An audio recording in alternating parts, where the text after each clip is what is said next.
Hi Jose, welcome back to my channel. சிம்பிளாக ஒரு piece pulao எப்படி பண்ணுறதுன்னு பார்க்கலாம்.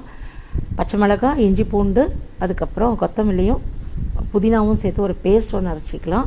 குக்கரில் 4 டேபிள் ஸ்பூன் எண்ணெய் ஊற்றிருக்கேன். நீங்கள் வேணுன்னா பாதி நெய் ஊற்றிக்கங்க. இப்போ நம்ம அதில் தேவையான மசாலா சேர்த்துக்கலாம். கரம் மசாலா ஐட்டம்ஸு, ஒரு நீளமாக வெட்டின வெங்காயம், அதுக்கப்புறம் அதில் 4 பச்சை மிளகாய் சேர்த்து நல்லா கலந்துக்கங்க. நல்லா வதங்கி வரும்போது நம்ம அரைச்சி வச்சுருக்கிற பேஸ்ட்டு இதை சேர்த்துக்கலாம்.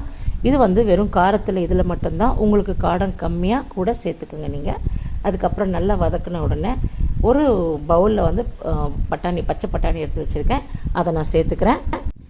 பட்டாணி நான் கொஞ்சம் அதிகமாக சேர்க்குறேன், ஆனால் நான் வாங்கி யூஸ் பண்ணல. அதனால் ரைஸ் நீங்கள் எந்த கப்பில் எடுக்கிறீங்களோ அதில் 1.5 கப்பு தண்ணி. நான் பாஸ்மதி ரைஸை நல்லா கழுவி அரை மணி நேரம் ஊற வச்சுருந்தேன். இப்போ அதை நம்ம சேர்த்துக்கலாம்.